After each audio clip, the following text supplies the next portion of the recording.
안녕하세요. 성성입니다.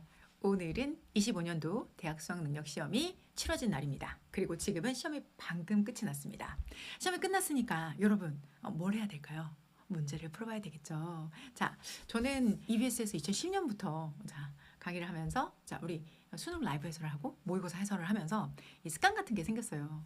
3월, 6월, 9월 그리고 수능이 끝나고 나면 문제를 무조건 풀어봐요. 다른 이유보다는 솔직한 말씀을 드리면 저는 강사이기도 하지만 또 문제를 제작하는 제작자 입장에서 문제가 너무 궁금하거든요. 그래서 개인적인 이 취미였었는데 오늘은 여러분들과 이 문제에 대한 얘기를 조금 해보려고 해요.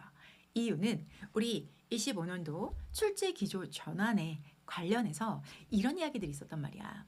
민간 어학 시험과 호환성을 고려해서 출제 기조가 변경됩니다. 오케이? 자, 그래서 그 민간 어학 시험과 출제 기조가 변경되는 부분은 매우 세부적으로 우리가 토익, 토플, 탭스, IELTS까지 분석해서 산기출, 주근기출로 어떤 문제들이 여기서 중요한 부분이고 그리고 우리는 어디에 집중해서 공부를 해야 되는지는 라이브로 자세히 이야기를 나눴어요. 그리고 며칠 뒤 치러진 수능에서 여러분과 같이 이야기하고자 하는 부분은요. 사실 민간 어학 시험에 관련된 부분에서는 오피셜로 인혁초에서 발표가 끝이 났는데 수능에 관련된 부분에서는 언급된 바가 없었단 말이에요. 그런데 곳곳에서 이거 수능 문제 아니야? 수능이랑 비슷해지는 거 아니야? 이런 얘기들이 있었단 말이에요. 얘기만 가지고는 안 되죠. 방금 나온 수능 문제와 그리고 인사혁신처의 출제기조 전환 문제를 이렇게 비교해서 보여드릴게요. 시험이 방금 끝났는데 언제 하셨어요? 부지런하잖아 우리 팀이. 그래서 다 준비를 했고요. 그리고 이 두 시험에 관련돼서 제가 먼저 여러분에게 짚고 꼭 말씀드리고 싶은 부분이 하나가 있어요. 여러분 그 두 시험은 목적이 완전 달라요. 자, 인사혁신처에서 주관을 하고 있는 공무원 시험은 직무 능력에 맞는 인재를 뽑아서 일을 바로 시키겠다는 거예요. 즉 즉시 인력으로 투입하는 게 목표인 거고 교육평가원에서 주관을 하고 있는 수능은 목적이 대학 가서 공부할 사람을 뽑는 거잖아. 즉 수학 능력 시험이라는 것이 학문을 더 닦겠다는 학생들을 선발하기 위한 목적이니까 일을 하겠다는 이 공무원 시험과 공부를 더 하겠다는 즉 대학생이 될 학생들을 뽑는 이 수능 시험은 그 목표가 다르기 때문에 시험의 난이도를 가지고 이야기하는 것 무의미하다는 것 이것을 먼저 여러분에게 짚어드리고 시작하고 싶어요. 자, 우리 본격적으로 화면 보면서 문제 유형 한번 살펴보도록 할까요? 자, 화면의 오른쪽을 기준으로 인혁처의 기조전환 예시 문제가 준비되어져 있고요. 왼쪽은 방금 시험이 끝난 25년도 수능 문제입니다. 자, 첫 번째로 여러분들 우리 전환 예시 문제에서 보면 목적 유형이 있죠. 자, 보시는 것처럼 이메일 유형으로 출제가 되어져 있고요. 자, 우리 수능에서도 역시나 이메일은 아니지만 웹페이지 형태를 띠고 있는 목적 문제가 출제가 되었고요. 이런 문제는 우리 한 번 정도 풀어볼 가치가 있겠죠. 자, 이어서 문제 보도록 하겠습니다. 자, 우리 기조전환 예시 문제에서는 요지 문제 그리고 25 수능에서도 역시 요지 문제가 출제가 됐습니다. 선지가 영어 선지 그리고 우리말 선지의 차이가 있겠지만 역시나 주제 요지, 거시적 정보를 보는 문항의 일맥상통한 문제입니다. 이어서 기조전환 예시 문제의 주제 문제입니다. 그리고 이어지는 수능의 주제 문제입니다. 자, 두 문항 다 전체적인 글의 정보를 확인하는 것이기 때문에 역시나 여러분들 한 번 정도 풀어보는 것 가치가 있겠죠? 자, 기초전환 예시 문제에서 여러분들 실용문의 이해, 자, 25년도 가장 크게 외형적으로 변하는 부분인데요. 해당되는 문장에 보면은 페스티벌에 대해서 내용 일치를 묻고 있고요. 역시나 마찬가지로 어머나 여기에서는 자, 패스카드에 대해서 역시나 내용 일치, 불일치 문제를 묻고 있습니다. 관련된 정보가 제시가 되어져 있고요. 관련돼서 한국어 선지, 우리도 한국어 선지이기 때문에 한 번쯤 풀어보신다면 가치가 있겠습니다. 자, 기초전환 예시 문제의 문법 부분입니다. 해당되는 문법 문제는 밑줄형인데요.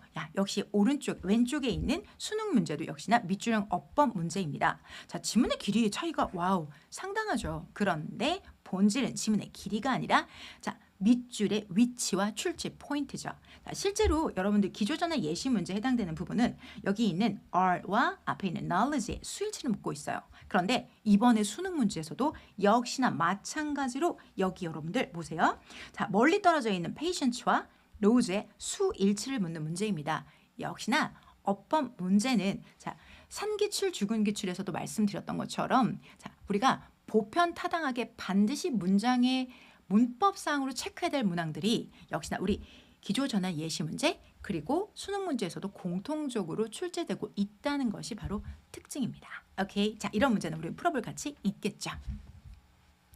자 이제부터 빈칸입니다. 저는 이 개인적으로 빈칸 문제, 빈칸 문제에 해당이 되는 부분이 우리 기초전환 예시 문항에서는 가장 마지막 페이지에 제시가 되어져 있었어요. 1차에도 2차에도. 그런데 그 마지막 페이지에서 변별력이 보일 거고 여러분은 거기서 얼마나 경쟁력을 드러내 보일 것이냐가 합과 부를 결정할 거다라는 말씀 상기출 주근기출에서도 거듭 강조드렸었는데요. 그래서 지금부터는 자, 이 빈칸 유형을 비롯해서 마지막 페이지를 채우고 있는 삽입, 삭제, 배열에 관련된 자 방금 끝난 수능 문제 유형들을 같이 한번 살펴보도록 할 건데요. 결국은 이 영역이 자 킬링 포인트가 될 것이고 변별력 구간이 될 것이기 때문에 이 부분에 있어서도 수능도 한 번쯤은 참고할 가치가 있겠죠. 자 빈칸 전반부에 뚫려 있는 부분 그대로 수능에서도 동일하게 제시가 됐고요. 여러분들 이 문제는 좀 더 추론적인 내용들이 더 많이 포함되어져 있는 유형입니다. 추론이 얼마나 많은 함의를 가지고 있느냐의 차이가 조금 더 있는 부분입니다. 그래서 함의는 수능 쪽이 더 높은 편입니다. 그렇기 때문에 연습 문제를 활용하시는 걸 추천드리고요. 이 난이도에 맞춰서 공부하는 건 아니죠. 자, 그 부분에 대해서는 강의 드리면서 수업하면서 여러분에게 늘 말씀드리는 부분인데 말 그대로 여러분들 참고하는 용도로. 자, 두 번째. 이번에는 여러분들 이 기조 전환 예시 문제 중에서 여러분들 지금 우리는 밑줄이 쳐져 있는 어색한 문장에 뭐 해당되는 부분일까? 삭제 유형에 해당이 되는 거죠. 역시나 수능에서도 흐름과 관계없는 문장 삭제 유형이 준비가 되어져 있습니다. 차이는 여기는 밑줄이 없고 여기는 밑줄이 제시가 되어져 있다는 것, 그리고 지문의 길이는 당연히 시험의 목적이 다르기 때문에 다르게 제시되는 게 맞습니다. 하지만 글의 일관성을 묻는다는 것에서는 일맥상통하는 유형이 바로 삭제 유형입니다. 자, 그럼 이번에는 여러분들 배열 문제입니다. 자, 배열 문제 글의 순서로 가장 적합한 것은 글의 순서로 가장 적합한 것을 고르시오라고 해서 수능에는 이 문제가 36번, 37번 두 문제가 제시가 되었고요. 우리 기조 전환 예시 문제에서는 한 문항이 출제가 됐습니다. 자, 실제로 여러분들이 이 문항들을 그런데 배열하는 데는 가장 기본이 되는 내용이 있죠, 여러분들 아시죠? 세 가지 기억하시면 됩니다. 연결사와 지시어, 글의 위계 GS라고 이걸 가지고 푸는 건요. 여러분들 자 수능과 기초전환 예시 문제 동일하게 왜? 논리는 유행을 타지 않아요.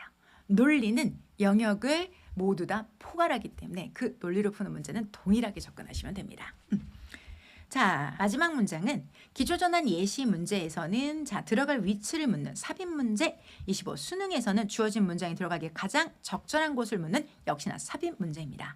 삽입 문제의 특징은 직전에 보셨던 배열 문제와 마찬가지로 연결사, 지시어, GS를 가지고 푸시는 건데요. 그걸 어디에? 주어진 문장에 적용하는 거죠. 우리 기초전환 예시 문제의 경우에는 자 여기에 있는 others와 some을 이용해서 위치를 찾아 들어가는 결정적 증거로 삼으시면 되고요.